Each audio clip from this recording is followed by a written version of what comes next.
एक जगह उरोज ने गाड़ी रोकी। सभी सुस्ताते बाहर निकले, सिवाय राहुल के, क्योंकि वो मुर्दों से शर्त लगाकर सोया था। तो थोड़ी देर कमर सीधी करने के बाद खाने-पीने की कुछ चीज़ें लेकर चारों दोबारा गाड़ी में आकर बैठ गए। सफ़र दोबारा शुरू हो गया, मगर इस बार गाड़ी में खामोशी का राज नहीं था। चारों खाने-पीने की चीज़ों से लुत्फ़-अंदोज़ होते, कोई ना कोई भाग कर गए थे। सिड भी अपने मूड मूड खुद ही ठीक करता इमली से बातें कर रहा था। रात का अंधेरा चारों तरफ फैल चुका था। उरोज को मुसलसल ड्राइविंग करती थकन महसूस कर रही थी। उरोज ने एक सरसरी नज़र चारों पर डाली, जो सबसे बेखैर सो रहे थे। अपनी मंजिल पर पहुँचकर उरोज ने गाड़ी होटल के बड़े झटके से रोकी। चारों हड़बड़ाकर उठ बैठे। ये क्या बदतमीज़ी है? टीना ने लाल आँखों से इसे घूरा। तुम सबको अकेले-अकेले उठाने की मुझमें हिम्मत नहीं थी। चलो उठो, पहुँच गए हैं। और उसकी आवाज़ में वाज़ेह थकान थी। चारों नींद में झूलते इसके पीछे चल रहे थे। काउंटर पर पहुँचकर उरोज ने रूम की चाबियाँ ली। यहाँ आने से पहले उरोज अपनी बुकिंग करवा चुकी थी। तीनों को इनके रूम के बाहर छोड़कर उरोज टीना को लिए अपने कमरे में चली आई। राहुल बिना रूम लॉक किए ही बेड पर औंधे मुँह लेटकर दोबारा नींद की वादियों में उतर रहे। अक्षय ने रूम में आते ही रूम लॉक किया। सिर्फ पहले ही बिस्तर संभाल चुका था। अक्षय भी जमाई लेता इसके साथ ही आकर बेड पर लेट गए।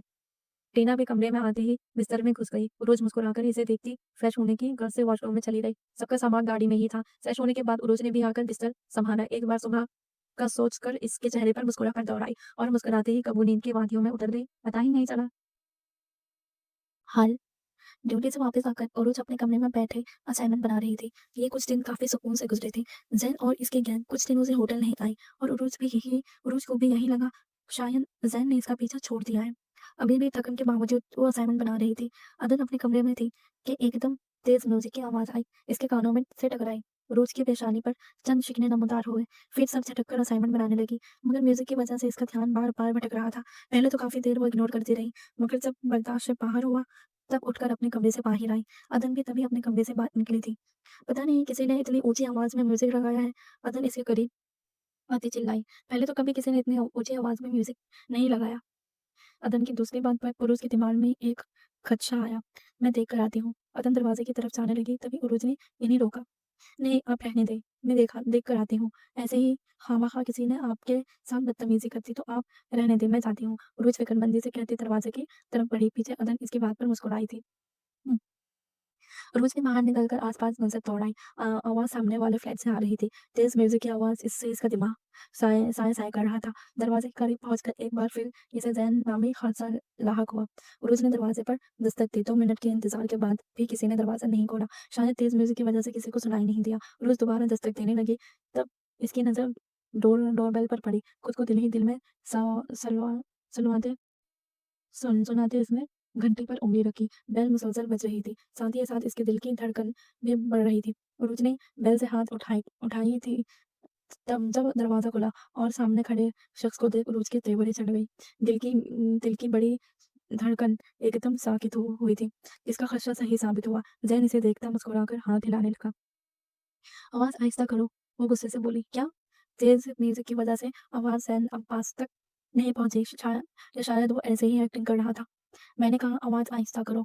इस बार इसने कदरे चिल्लाते हुए कहा। जैन इसके बाद समझता अजीब से अंदाज में मुस्कुराया और साथ ही इसने अपने दोस्त को कोई इशारा किया, जिसे समझते इसने म्यूजिक बंद कर दिया। आवाज बंद होते ही सन्नाटा छा गया और उस खूंखार नजरों से इसे घूर रही थी, जैसे इसे साले निकल निकल जाने का इरादा रखती हूँ।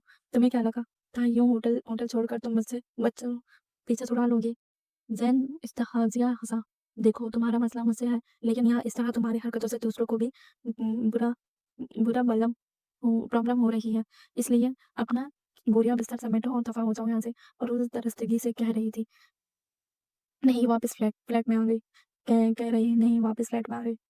जैन के चेहरे पर शैतानी मुस्कुराहट दौड़ गई। क्या हुआ? उरुज के अंदर आते ही अदन ने पूछा। इससे पहले उरुज कोई जवाब देती म्यूजिक दोबारा शुरू हुआ और इस बार पहले से भी ज्यादा ऊंची आवाज में। उरुज ने बेबसी से अदन को देखा। अदन भी बिना कुछ बोले अपने कमरे में चले गई। उरुज ने दुख से इन्हें देखा। इस सब के वजह ही वही थे। सारी रात दोनों सो नहीं पाए थे। सुबह कॉलेज के लिए तैयार होते इसे अपने सर में दर्द महसूस हो रहा था। सुर्ख आंखें भी चीख चीख के रत रतीगे की गवाही दे रही थी। अदन का भी कुछ यही हाल था। पता नहीं कैसे लोग हैं, अल्लाह ना इन्हें हिदायत से नवाजे। अदन अपनी पेशानी मसलती बड़बड़ाई। खुद को कोसती उरूज नाश्ते भी सुबह से ना कर पाई। नाश्ते के बाद इसने अदन के साथ मिलकर बर्तन समेटे और अपने कॉलेज बैग उठाए। अदन को खुदा हाफिज कहते बाहर निकली। अभी इसने लिफ्ट में कदम रखा ही था जब ज़ैन को देख खिड़की। ज़ैन भी इसे देखता मुस्कुराकर हाथ हिलाने लगा और उस नज़र गलत इस पर डालती एक तरफ खड़ी हो गई। गुड मॉर्निंग, ज़ैन ने मुस्कुराकर कहा। ओरुच बिना जवाब दिए खामोश खड़ी रही। इंसान जवाब भी दे देता है। सुबह-सुबह एक हैंडसम लड़का तुम्हें गुड मॉर्निंग बोल रहा है और तुम खज खज रही है, नज़रें दिखा रही हो, नखरे दिखा रही हो। वो ऐसे बोला जैसे दोनों सालों से ही एक-दूसरे को जानते हो। उरोज ने एक नज़र इस पर डाली, जो ब्लैक पैंट शर्ट पहने, बालों को चिल से सेट किए, आँखों पर ब्लैक गॉगल्स लगाए, वाक़ई बहुत हैंडसम लग रहा था। उरोज को ब्लैक कलर बहुत पसंद था, मगर इस ज़ैन को देख इसे ब्लैक कलर भी बुरा लगने लगा। क्या देख रही हो? नज़र लगाना है क्या? ज़ैन होते बोला। तुम क्या कोई परिस्तान से आए हो? परे परे हो जो मैं तुम्हें नज़र लगाऊँगी? बहुत पढ़ी तो सुना है, मगर ये पढ़ा क्या होता है? ज़ैन ने ताज्जुब से मुँह खोलते हुए कहा, तुम्हारा मसला क्या है? तुम्हें कोई दूसरा काम नहीं है, जो तुम हर वक़्त मेरे साथ खाते रहते हो? पता नहीं मेरे किस गुनाह की सज़ा हो, जो जो हो, तुम या अल्लाह मुझे माफ़ कर दे। उरोज ने अपनी बात का रुख मोड़ के आसमान की तरफ देखते कहा, तुम मुसलमान हो? ज़ैन चौंका। तो क्या तुम्हें मैं काफ़िर लगती हूँ? उरोज सदमे से बोली। जो जवाबन ज़ैन ने मुस्कुराकर कंधे उचका दिए। अब तुम्हारा नाम ही ऐसा है। ज़ैन ने अपना सर के कुचाया। तुम्हें मैं किस जवाय से काफ़िर लगती हूँ? अस्तगफिरुल्लाह। ओरिजिन ने बेख्तियार कानों को हाथ लगाए। ज़ैन को इस वक़्त वो बहुत क्यूट लगी।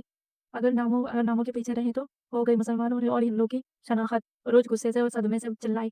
ज़ैन ने बेख्तियार अपने कानों पर हाथ रखे। इससे पहले ज़ैन कुछ कहता लिफ्ट का दरवाज़ा खुला और उरोज दनदनाते हुए लिफ्ट से बाहर निकली। पीछे ज़ैन अब्बासी ने भी अपने कदम आगे बढ़ाए। इसके चेहरे पर बड़ी दिलकश मुस्कुराहट थी। माज़ी, टीना अम अंगड़ाई लेती उठी, जब इसकी नज़र उरूज पर पड़ी, जो मुस्कुराते हुए गहरी नींद सो रही थी। टीना के लब मुस्कुराहट में ढले। ब्लैंकेट साइड पर करती वो खिड़की तक आई। खिड़की के पर्दे साइड पर करती ही कमरे में रोशनी छा गई। साथ ही टीना के मुंह से एक चीख निकले और वो जो मजे से सो रही थी, टीना की चीख पर हड़बड़ा कर उठी, मगर टीना को खिड़की के सामने खड़ा देख उरोज मुस्कुराती वापस लेट गई। यही तो उसका सरप्राइज था। टीना आंखों में बेयकीनी लिखे बाहर का मंजर देख रही थी, जहाँ बर्फ से ढके पहाड़ एक खूबसूरत मंजर पेश कर रहे थे। अबे टीना छोटे बच्चों की तरह चिल्लाती उरोज के पास आई। सुन रही हो टीना? आंखें बंद किए नींद से बोझल आवाज में बोली, अबे उठो, देखो बाहर बर्फ है, पहाड़ है, उठो। टीना इसे खिलाते वापस खिड़की तक आई, जो और झट से खिड़की खोली, मगर ठंडी हवा के ताब ना लेते इसमें दोबारा खिड़की बंद कर दी। अबे ये कौन से चला है? टीना वापस इसके पास आकर बेड के सामने घुटनों के बल बैठ गई। उरोज ने बमुश्किल नींद से बोझल आंखों को खोला, मगर सामने टीना का खुशी से दमकता चेहरा देख इसने की इसकी नींद बग से उड़ गई। वो मुस्कुराती हुई सीधी हो गई। कैसा लगा मेरा सरप्राइज? अबे ऐसा सरप्राइज आज तक किसी ने नहीं दिया। Are you you are best. Tina इसके गालों पर चिपके।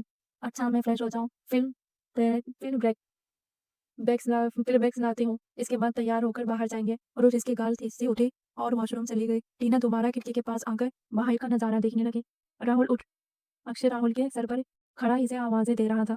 क्या मसला है? क्यों सुबह सुबह सर पर खड़ा चिल्ला रहा है? राहुल नींद से बोझल आवाज में कहता, करवट बदल गया। अबे उठ, देख अबे हमें इस कश्मीर ले आई है। अक्षय इसे झिंझोड़ता बोला। कश्मीर? राहुल ने गर्दन मोड़कर इसे देखा। अबे उठना। अक्षय ने राहुल पर से ब्लैंकेट उतारा। राहुल उठकर खिड़की के पास आया और बाहर का मंजर देख हैरान रह गया। होटल राहुल राहुल वह मुकुट सा बोला। वैसे यार अगर कश्मीर ही लाना था तो बता देती, प्लेन से आते, ऐसे ही इतना लंबा ट्रैवल किया। अक्षय ने अंगड़ाई लेते कहा, एक तो इसने इतना लंबा सफर करके हमें सरप्राइज दिया, ऊपर से इसे थैंक्स बोलने के बजाय तो यहाँ खड़ा बकवास कर रहा है। राहुल इसे सुनाता वॉशरूम पे घुस गया। अक्षय खड़ा बर्फ से ढके पहाड़ देख रहा था। जब जोर जोर से दो दरवाजा बजा। क्या मसला है? सबर नहीं होता? अक्षय ने दरवाजा खोलते कहा। सिर्फ तेजी से अंदर आया। हम तो गाड़ी में थे ना, फिर दूसरी कंट्री कैसे पहुंचे? सेठ ने अंदर आते ही परेशानी से कहा, ये दूसरी कंट्री नहीं है, कश्मीर है। अक्षय इस पर हंसता दोबारा खिड़की के पास आ गया। कश्मीर? सेठ भी इसके साथ आकर खड़ा हो गया। हाँ कश्मीर, बेचा अभी ने सरप्राइज अच्छा दिया है। हाँ सच में। सेठ भी पहाड़ नजरे टिकाए बहुत सा बोला। उरोज मुंह हाथ धोकर नीचे काउंटर पर आई। अस्सलाम वालेकुम, मुझे एक हेल्प चाहिए। उरोज ने काउंटर की दूसरी जानिब खड़े खड़े आदमी से कहा। वालेकुम अस्सलाम, मैडम जी बोले। आदमी जवाब देता हाँ, मौजूदा गोवा बोला। एक्चुअली हम इंडिया से आए हैं, हमें यहाँ के बारे में कुछ खास नहीं पता, तो क्या आप हमें कोई गाइड दे सकते हैं? आई मीन जो हमें यहाँ के बारे में बताए। उरोज ने झिझकते हुए कहा, आप इंडिया से हैं? Welcome to Pakistan. बहुत खुशी हुई है जान करके इंडिया के लोग भी यहाँ टूरिस्ट बनकर आते हैं। आदमी ने खुशदिली से कहा। उरोज भी मुस्कुराई। एक आदमी है जो आपको यहाँ के मकामात के बारे में बताएगा। अगर आप कहें तो मैं इसे बुला लेता हूँ। यश और उरोज ने मुस्कुराकर कहा। Okay madam. आदमी कहता फ़ोन मिलाने लगा। हमारा सामान गाड़ी में है, क्या प्लीज़ आप हमारे रूम में पहुँचा देंगे? ज़रूर मैं मैडम, आप चलें, आपका सामान आ जाएगा। उरोज कार की चाबियाँ काउंटर पर रख दी। शुक्रिया अदा करके वापस अपने कमरे में आ गई। कमरे में आकर इसने बेचान को फ़ोन करके अपनी खैर-ओ-आफ़ियत से पहुँचने की इत्तला दी। टीना वॉशरूम में थी। फ़ोन रखते ही दरवाज़े पर दस्तक हुई। उरोज ने दरवाज़ा खोला। सामने ही एक कम उम्र लड़का सामान लिए खड़ा था। उरोज के कहने पर लड़के ने सामान एक तरफ रख दिया। उरोज ने अपने बैग से पैसा निकाल कर लड़के को दिया, जिस पर लड़का खुश होता शुक्रिया अदा करके वापस चला गया। दोनों तैयार होकर बाहर आए।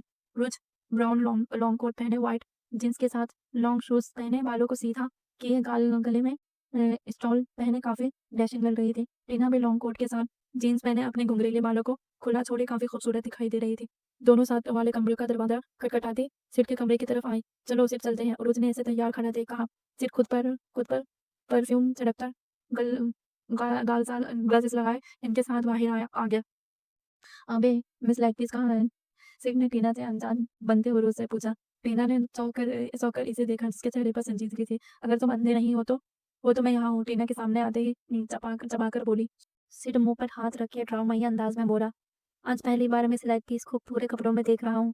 सिड अपनी बात से टीना को शर्मिंदा करना चाहता था, मगर टीना बजाय शर्मिंदा होने की तरफ तिरछी आंखों से इसे घूरती बोली। अगर तुम्हें याद हो तो पाकिस्तान आने के बाद मैं ऐसे ही कपड़े पहन रही हूँ। रियली? सिड मासूमियत से बोला। तीनों बातें करते हैं, नीचे आ रहे हैं। आए राहुल और अक्षय ने भी ईडी ज्वाइन किया। काउंटर पर पहुंचकर इनका सामना फजल बख्श हुआ। मैडम ने फजल बख्श है, यह आपको गाइड करेगा।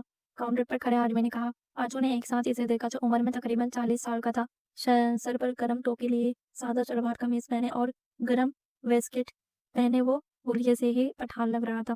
अस्सलाम वालेकुम। फजल बख्श ने पांचों को देख सलाम किया, जिनमें सिर्फ उरूज ने ही इसके सलाम का जवाब दिया। आ हम आपको गाइड करेगा, यहाँ की खूबसूरत जगह पर घुमाएगा। फजल ने मुस्कुराकर कहा। और उस समय सबीर को इसके बोलने का अंदाज पसंद आया। चले, फजल बख्श कहता आगे चलने लगा। पांचों इसके पीछे पीछे कदम बढ़ा रहे थे।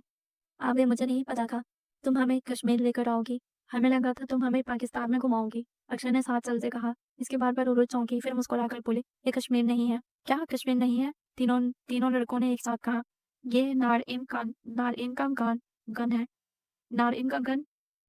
हाँ, नारइन का गन राजस्थान के खूबसूरत इलाकों में से एक है। रोज ने कहते साम गाड़ी का दरवाजा खोला। वो मुझे नहीं पता था पाकिस्तान इतना खूबसूरत है। अक्षय ने सताइस भरी नजरों से आसपास देखा। फजल पहले इन्हें सैफुल मुल्क झील पर लाया था। पांचों मबहूत सी इस शहर अंग्रेज झील को देख रहे थे। तीनों तरफ पहाड़ों से ढकी गई झील किसी को भी अपना अशीर बना सकती थी। मैडम जी, इस झील का नाम है सैफुल मुल्क झील। ज़8 साइंस के मुताबिक इस झील की लंबाई 3,426 फुट, चौड़ाई 2,205 फुट और औसत गहराई 50 है। सतह समंदर से 1,578 बुलंदी पर वाक़ है। फजल बख्श झील पर नजरें टिकाए इन्हें झील के मुतालिक आगाह करने लगा। जबकि पुरानी लड़ाई कई साइंस के मुताबिक लोगों का कहना है कि इस झील का पानी पहाड़ों से नहीं, झील की तह से निकलता है। झील के पानी का मुकद्दर हमेशा एक ही रहता है। इस झील की गहराई का आज तक कोई पता नहीं लगा सका, और जिसने भी ये कोशिश किया वो झील की तह से वापस नहीं आ सका। कहा जाता है कि ये झील 3 लाख साल पहले इस वक्त वजूद में आया जब वादे का ये इलाका बर्फ से ढका था, और एक बहुत बड़े तूफानी तोदे ने तो नोट कर इस दरिया के पानी को रोक लिया, जो झील की एन वस्त से गुजर रहा था। फजल ने कदरे ठहरे ठहरे बताया। चारों हैरानी से झील पर नजरें टिकाए फजल की बातें सुन रहे थे, जबकि सिड सिर्फ समझने की कोशिश में था। झील के एन अकाम में मुल्की बर्फानी लिबाद और ये इतनी खूबसूरती और जौमन का नजारा कर रही थी। चंद लम्हों की खामोशी के बाद फजल दोबारा बोला। 17,390 बुलंद इस पहाड़ को आज तक कोई सर न कर सका। मुकामी लोग इसकी वजह से शहजादा सैफुल मुल्क की बद्दुआ बताते हैं। फजल सांस लेने के लिए रुका। शहजादा सैफुल मुल्क। पांचों एक साथ बोले। जी साहब, जी शहजादा सैफुल मुल्क। ये शहजादा सैफुल मुल्क कौन है? उरुज ने तजस्सुस से पूछा। मैडम जी, ये तो लंबा कहानी है। फजल झील किनारे चलता बोला। पांचों झील पर नजरें टिकाए साथ साथ चल रहे थे। आसपास काफी सियाही हो कारिश था। कुछ आते-जाते लोग गर्दन मोड़-मोड़ कर इन्हें देख रहे थे। वो पाँचों थे ही ऐसे, अगर वो कॉलेज में अपनी दोस्ती की वजह से मशहूर थे, तो दूसरी वजह इनकी खूबसूरती थी। पाँचों ही एक से बढ़कर एक थे। जितने नर इंद्र इतने ही खूबसूरत।